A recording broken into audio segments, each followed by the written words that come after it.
What's up, guys? Look, man, I got some information for y'all, man. If you think about coming to Maverick, man, I'm gonna put you ahead of the game. You gonna get out. You gonna leave that program. You gonna know what to do. You gonna know what to do before you go to the program, man. Check the Instagram out. Check the Facebook out. I got how to use the red binder, how to use the yellow binder, how to use your tablet in the truck. All type of stuff, man. I even show you how to secure shotgun coil. If you've been watching my channel, man, y'all know I put y'all on straight game on a lot of stuff. And I got on my Instagram, Facebook, y'all check it out on the left side right here. Look, everything on here, man. Check it out. How much you think no person with no experience come on? How much you think they can make a year? Get close, pretty close to 6 figures. How long you been driving? 21 years. 21 years. Okay, what made you want to choose Maverick? It was a professional organization, and I don't like working at unprofessional corporations. Okay, I got you. What made Maverick so organized? Well, they've been doing this a while, and they seem to have gotten it right. So and as long as they adhere to their values, they'll do well. Let me check my fuel real quick. Yes, sir. I go. I'm saying to be a good driver for Maverick, what you need to do to be a good driver for Maverick. Since you've been driving for 7 years. So, what advice you would give somebody? I said, what advice you would give somebody since you've been driving so long? Choose any snack club, combo, Chex Mix, Keebler, Kind, or Old Trapper Don't be in a hurry. Get half off the second of your choice. The hurrier you go, the hinder you get. Yeah, that's true. That's true. And make sure you maintain a safe following distance, even though it's really hard to, because every time you give enough space, you get 2 or 3 cars to think, oh, there's my spot. Yeah, that's true. That's true. So you just only did glass and Maverick? You ain't did nothing else? No, I did TCD when I first got here. What is that? Temperature control division. Okay, how that was? I don't think they had it anymore, right? No, the KLM bought them out. They bottom out? Yeah. Okay. No, I came over For limited time, because they had a refrigerator. I used to do reefer. Or 20-ounce I did bottle reefer Dr. for about Peppers for just 10, 12 years. 10 to a year? And 2 Dr. Peppers. What's the difference between that reefer and this? What you say the difference about it? This is a lot more work. Yeah, a lot more work. Yeah, you're messing with tarps and ropes and everything else. I see guys got the Custoga trailers too. Got what? Got a Custoga trailer. They can just pull their tarps over the glass. Yeah, they're slowly rolling them over to that. Oh, they slowly rolling over. Okay. That's 1930s technology. Okay. Into the 21st. So we gonna get yours?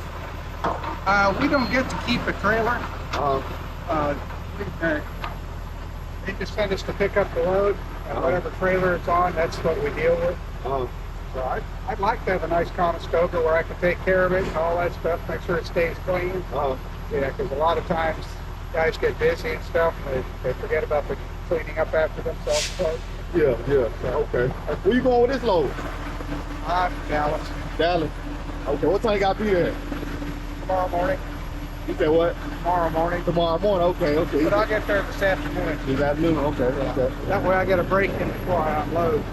Oh, you got a break between these? So you got a break? Yeah, well, a DLT break. Oh, DLT break. Okay, I got you. So, is the mile been been steady or it been slowing down? It fluctuates. Fluctuate. Yeah, it goes with freight lanes and all that. Like with me, I go home every other weekend. So the week that I have to go home, sometimes they have to really kind of jump through their hind end to get a load for me. Get me through the house. So sometimes they'll cut back on some of the miles. Other times, I'll have one week I'll have a 3,000 mile week. The next week I'll have about a 1,700 mile week. So. Okay, that happens kind of a good bit or sometimes.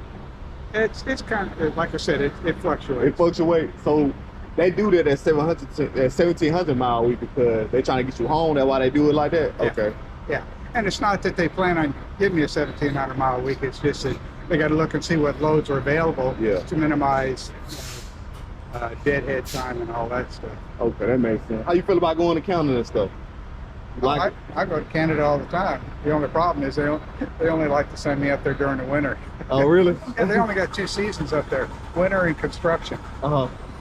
Trip plan. How you be trip planning? Since you've been driving so long, how do you do your trip plan? Well, originally, when I first started driving, we didn't have GPS or anything, so we had to do it with the atlas and that. And I still do that once in a while to stay up with it.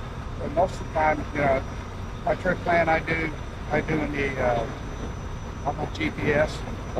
Yeah, you make sure you get yourself a good GPS, either a Garmin or a Rand McNally or something like that. It's a truck GPS. But when you get doing that, you look at the route that it's putting you on. You double check and make sure that you're not going to run into any restrictions like low overhangs and stuff like that. Yeah. And you kind of get into that groove and it becomes habit. And I generally run about 450 to 500 miles a day. And so that gives me about 8.5 hours. If I do that, then I can run 7 days a week and not have to worry about running out of hours. Yeah. A lot of these guys, they'll get out there and run 600, 650 miles a day. They run themselves out of hours and they get stuck someplace for 34 hours waiting to do a restart. Yeah. I don't like doing restarts. I do my restart at home. Yeah. Okay, what days how long you stay at home anyway on this account? Just weekend. Just weekend? Okay. Unless you got a doctor's appointment or something like that, and I generally try to get that scheduled on a Friday or a Monday. That way I get home a day earlier or come out a day late. You just put your days in? You put your days in sometimes to get home early? Okay. Yeah, well, as soon as I come out of the house and I get my 16, I turn around and do a 20. To set up my next home time. That way it gives them a jump on starting to plan me out for miles for the next 2 weeks. Okay. Look, you think about doing flatbed next, or you just gonna stay in No, I glass? ain't doing flat day. I'm too old for that. You doing this? All you do is what you be doing? Oh, this is rough, but big difference between flatbed and this is you got chains and then tarps and then straps. Here you got just ropes and tarps. You got to worry about tarp, that's it? Oh, well, if we do a live load, they load the glass and we got to secure it and all that. But they don't do that very often because generally where we pick up, they have a load crew there that does all that stuff and get it ready for us. Okay. Because doing a live load, that's 6 to 8 hours of work, and by the time you're done, you don't feel like driving, so you lose a day of driving. Oh, okay. So you just don't really just tarp, that's all you do. And I just, I don't work real hard because, you got to be real careful when you're doing this stuff. Because I've fallen off trailers a couple times, and it's no fun breaking bones. What is it right here? What is this? That's a ladder. Okay. How do you use that ladder? Oh, they come with a trailer? Yeah, it comes with the trailer. It just tilts up there, so because when I get ready to unload, I undo all the ropes and everything and open up the back, and then I got to use that ladder to get up there to pull the tarp forward. Oh, okay. Oh, I secure the tarp to that front A-frame. Okay. Is it pay pretty good on this account, man? It's the highest paying account. How much you think no person with no experience come on? How much you think they can make a year? Get pretty close to 6 figures. 6 figures? Really? Yeah, if you do it right. Do it right. So how can I make 6 figures on the account? What tips you give me? Well, as being a new driver, I can probably make 6 figures close to it. Just if you're a new driver, you're going to spend the first year, maybe 2 years, just learning how to get around the country and getting used to it. It's just learning as you go, and you'll find your groove. And when you do, you just work it, and don't forget to get rest. Because this job will wear you out if you try to drive 11 hours a day, 7 days a week. Just steady strain. Well, you think a young guy can probably do that, right? He can kind of run himself drive since he's older, younger. Years ago, I used to have my own truck, and I'd run like 700 miles a day. Of course, we're on paper lots, so yeah. But I knew how to make it right. Yeah. And I didn't have to use 2 log books or any of that stuff. But that wore me out. I mean, sleep and drive. It just, and I wasn't doing anything on the back. It was just pulling a trailer. Yeah. So I was a door swinging. If you can go back in the past, would you drive a Maverick? Oh yeah. What else? If I'd have started out there, I'd have been retired by now. You've been retired nice. They got a good 401k program. They got good benefits. They take care of you. And if something does go wrong, it's not because they're trying to mess you over. But if something does happen, they'll make it right. Okay, what advice you give a young guy looking to invest to their 401k? What would you tell him? How much things should invest? I put in about 10 to 12%. 10, 12%. Okay. Yeah, because that way you're maximizing your what the company's putting in. Yeah, do And match. if you leave it alone, it'll build up quick. Okay, okay. What else about the benefit? What else? Do the raw. Raw?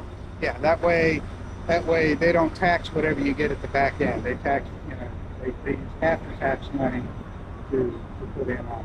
Okay, that's what you do with them? Yeah. Okay, okay, okay. What else? What you think about the benefit? What stood out with the benefit with you? Benefits? Well, I'm retired military, so my health care and all that's taken care of. But I did get the cancer insurance, but I don't think they offer that anymore. But I'm grandfathered in. They've got accidental death and dismemberment, short-term and long-term disability. Make sure you have that because you always have the possibility of getting hurt. If you don't have that. Tell them how that works, because I seen it. I got that. Tell them how that works. I know you probably know about it. Well, if you get hurt and, if you're out for, for more than 6 months, surgeries and all that stuff, they pay you. You get extra money. Of course, you get workman's comp too, but, that disability helps kind of make up the difference between workman's comp and what you'd be making out on the roads. You got that health saving account here too? I did, but it's use it or lose it, and you don't get to recoup that. So I just can put money aside and have that. And that way, if I don't use it, I still have it. Okay, okay. Well, yeah, man. Thank you for serving the country too, by the way. My pleasure. What you did in the Army? I was in the Navy. Navy. I was a flight engineer. Oh, flight engineer. Yeah, I used to fly. The pilots flew the airplane, and I operated it. A lot of the same skill sets as being a truck driver. I go out and pre-flight the airplane, fuel the airplane, make sure whatever's loaded in the airplane is where it's supposed to be, so the airplane's center of gravity is within limits. Plan the takeoff performance, climb, cruise. I did all that stuff. Pilots, all they did was just. When we were down low chasing submarines and stuff like that, they were yanking and banking and doing all that stuff. And I'm looking at the gauges and everything, making sure they don't put us in the water. Because we get down about 200 feet off the water. Okay, okay. What's the big difference being out in the Navy 24 years and being out here? What's the difference? What you say? You ain't around nobody? Well, the military's a lot more organized, and you know what to expect. A lot of things are standardized. So if I go from one plane to another, I know what to expect. Here, if I go from one trailer to another, even though they're the same type, guys set them up differently, and they do things a bunch of different ways. I like the standardization. Because if everybody's doing it the same way, it goes good. Yeah, yeah. That makes sense. What you need chain for? You ain't got to do anything. Every once in a while, we do get a flatbed load. Oh, so you doing flatbed? What you use to haul? Huh? What they used to give you? I ain't know you gotta do flatbed too. I've done steel coils. I've done drywall. I've done shiny bar and gray bar. That's rare, right? That's rare. Yeah, it's rare. Okay. Oh man, I didn't know that. So you be out here topping like us? Oh, you see, you got a ladder too, so you need another ladder. I'll buy. See, that what you. Okay, that's where you put your ladder at. So that's where you can put your ladder at. What they do is they put a bracket right here on the front side, and it's just the bottom rung just sits on that, and then you strap it around. And you use that to tarp, right? When you use that ladder, get on the tarp better. Yeah, and when I'm securing the thing, and see how tall the glass is there. You got to have a ladder that'll get you up to the top there, so when you're putting the fiberglass angles and stuff on top of the glass, and strapping it up, do that. So. Okay. Anyway, my clock's ticking. Okay, man. I'm sorry, man. Thank you, man. No Thank worries. you for the advice, man. What's your name one more time? Brad. Brad. Okay. Thank you, Brad. I'm gonna put you on my channel. Thank you for the advice, man.